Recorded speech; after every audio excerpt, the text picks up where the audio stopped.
네, 안녕하세요. 윤선도의 모든 것. 오늘 작품은 만흥입니다.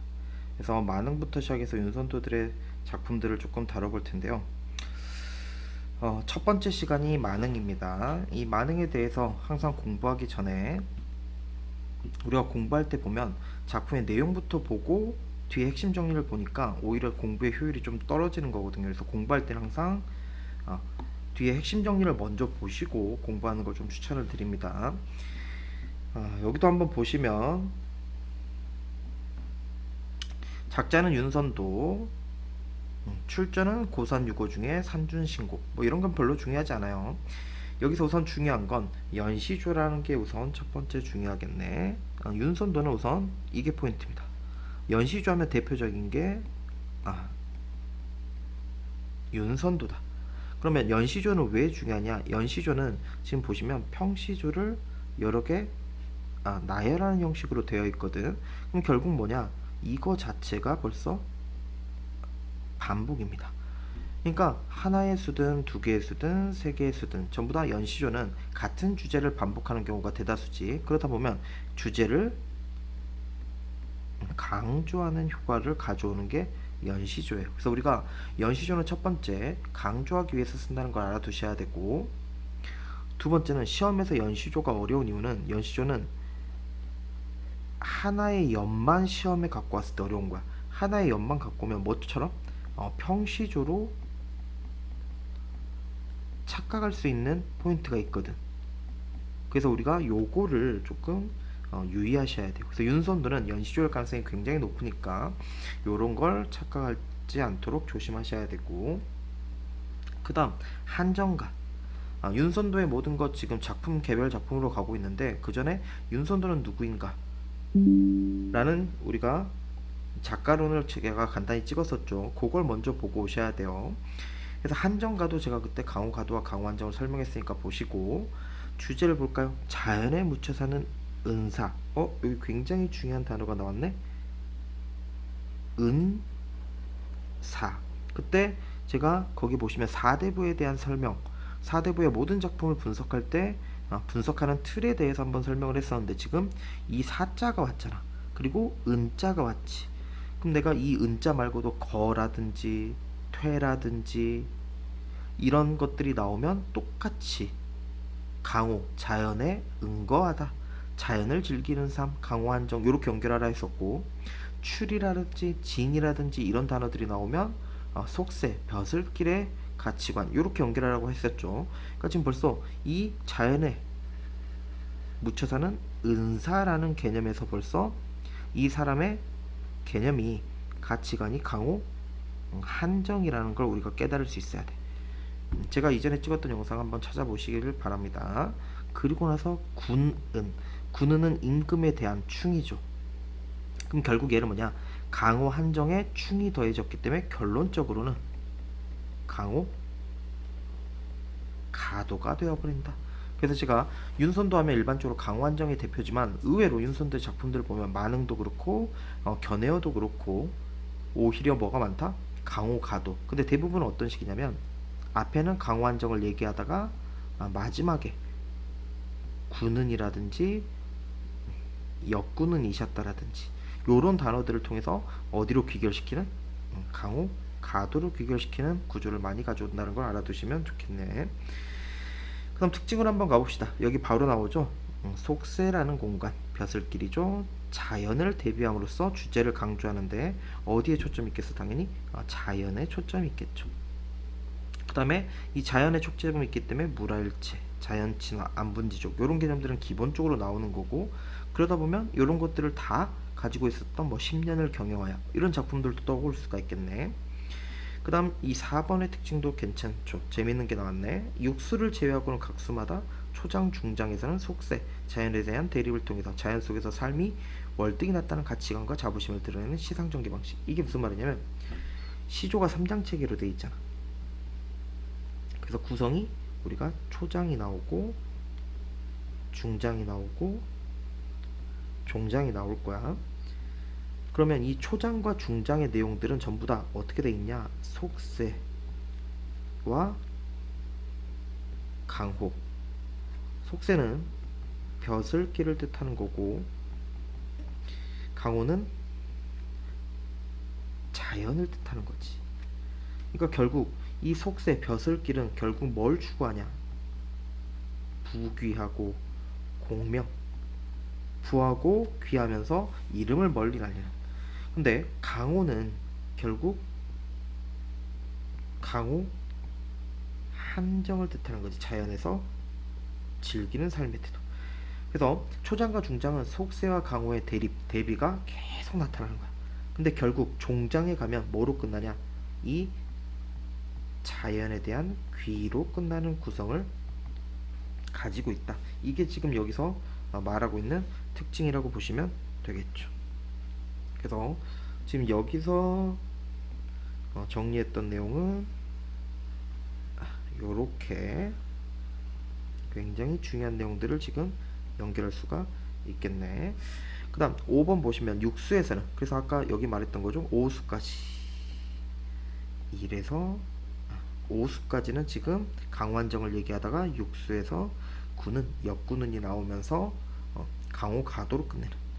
그 다음 7번 보시면 규칙적인 음보의 반복, 당연히 시조니까 몇 음보? 4음보를 얘기할 수 있겠죠.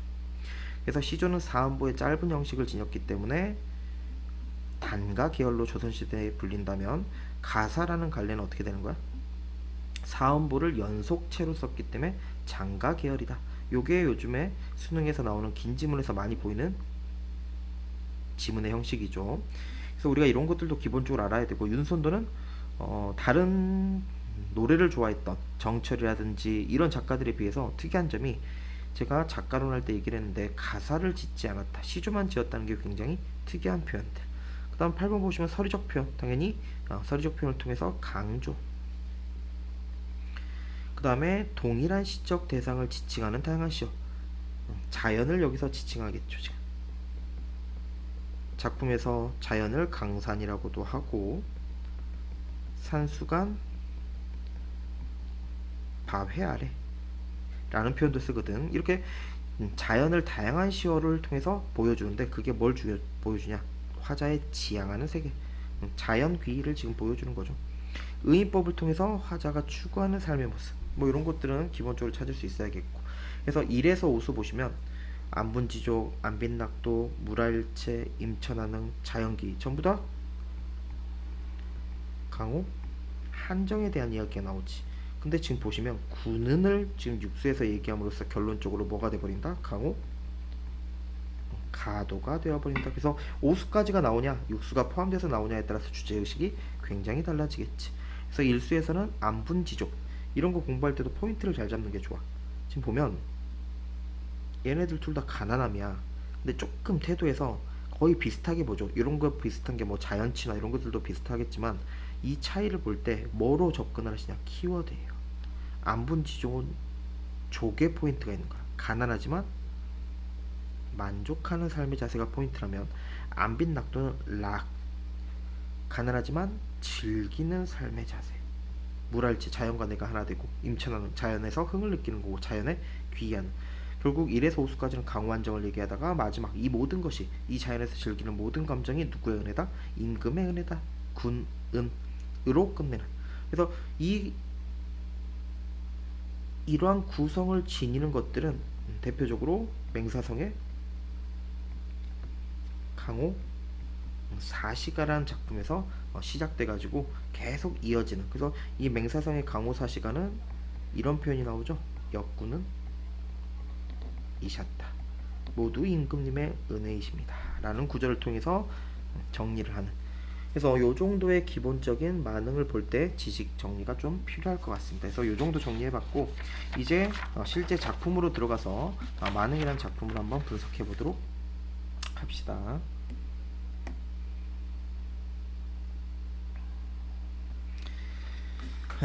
이 만응이라는 작품은 굉장히 좀 중요합니다. 윤선도 자체가 굉장히 중요한데, 이 만응은 18년도 그리고 21년도 수능 특강에 수록된 작품이에요. 뭐 윤선도는 거의 수록된다고 보시면 되는데, 매년 작품이 조금 바뀌겠지. 어쨌든 이 만응이라는 작품은 그만큼 중요한 작품인데, 만응은 우선 포인트를 잡고 시작할게요. 제목에서 벌써 포인트가 나오네. 만흥. 흥이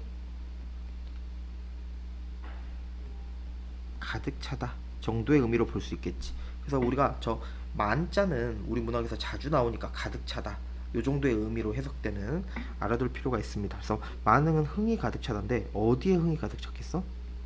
마음에 흥이 가득 차다야. 그럼 결국 얘는 뭘 보여주는 거야? 강호?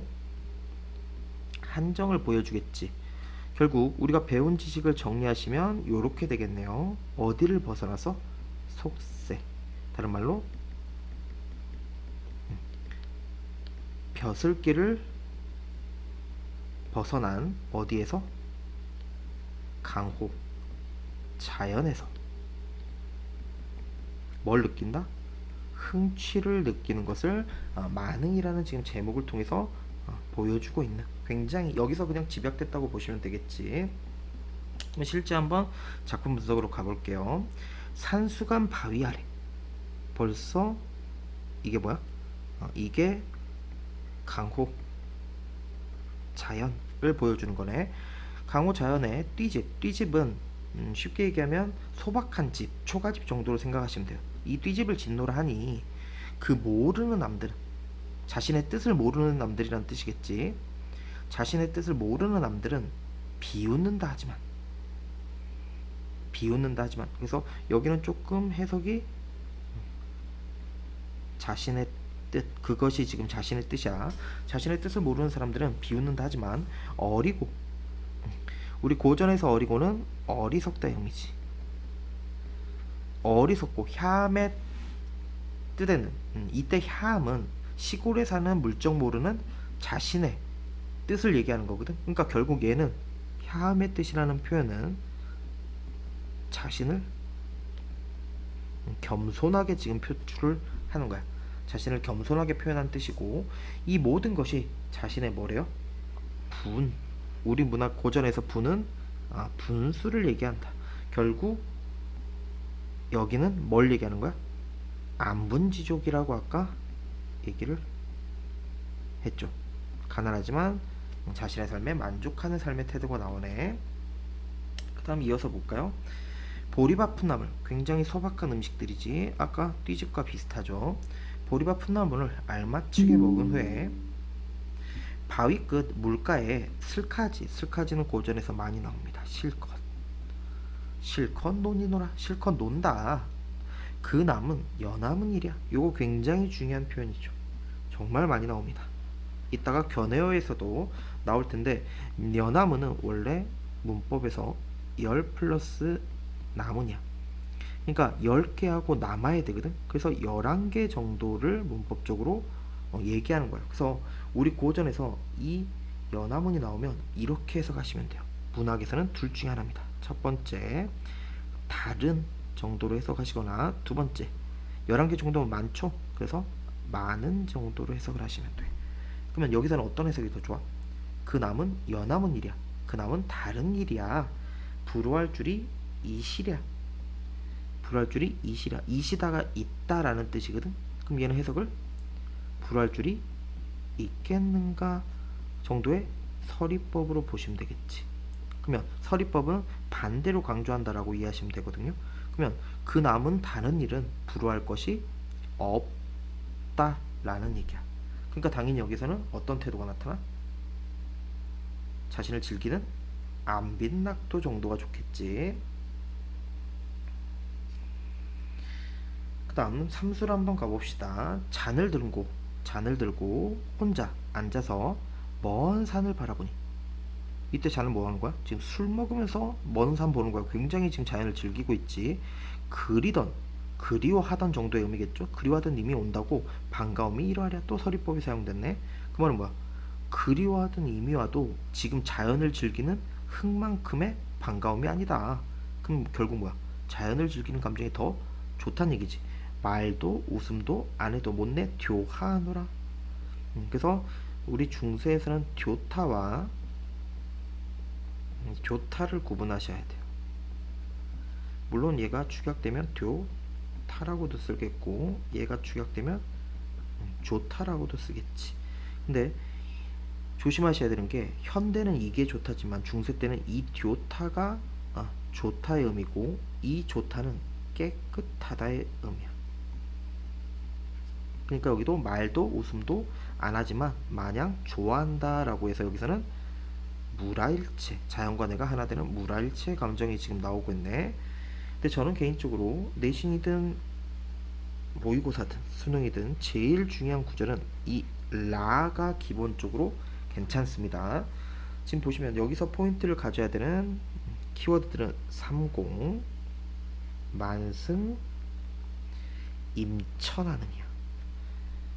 요걸 세 개를 포인트로 가져가셔야 돼. 그래서 보통 외부 지문, 학교에서 내신을 공부할 때도 외부 지문에서 이 라 문단을 굉장히 많이 가져오고 이 만흥을 낼 때도 이 라 문단이 가장 중요한 구절. 왜? 이게 접근이 조금 어려운 면모가 있어서 한번 해볼게요.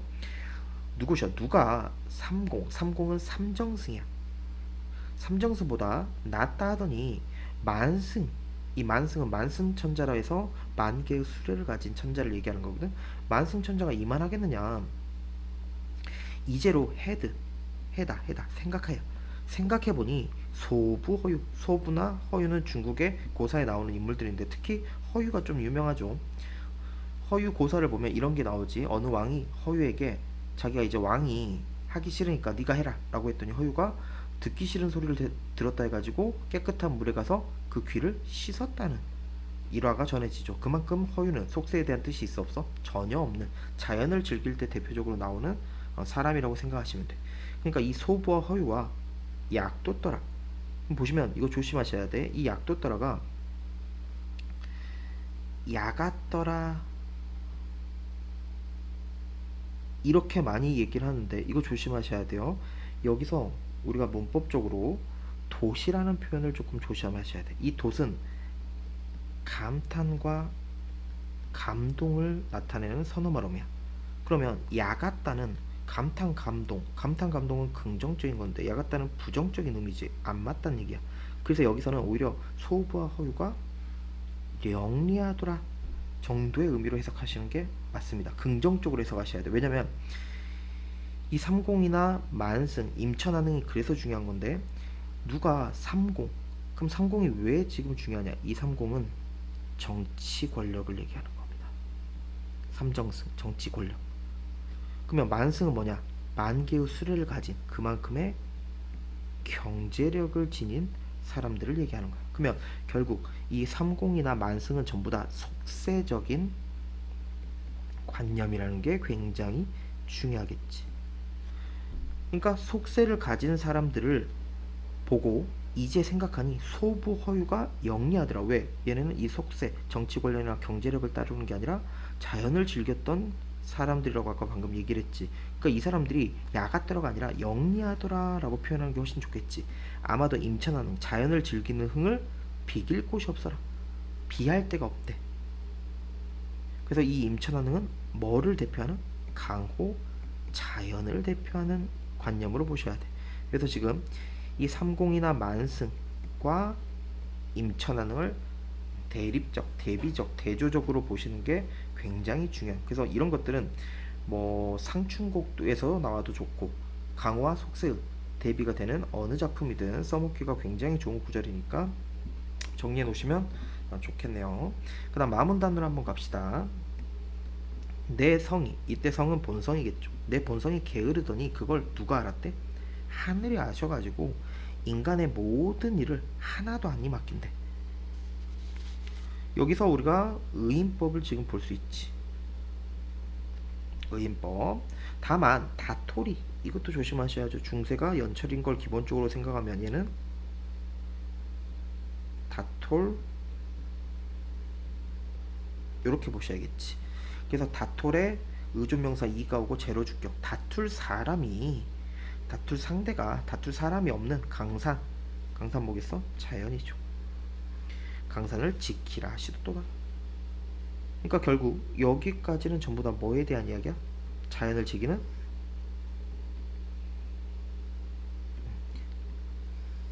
강호 한정이 나타난 거야.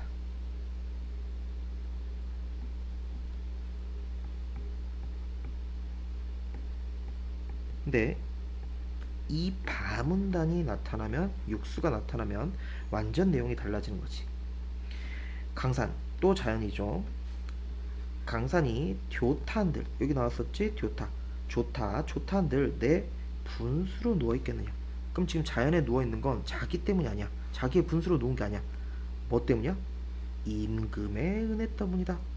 군은 때문이다. 그럼 결국 여기서 강호한정에 뭐가 더해지는 거야? 이 강호한정은 다 누구 때문이다?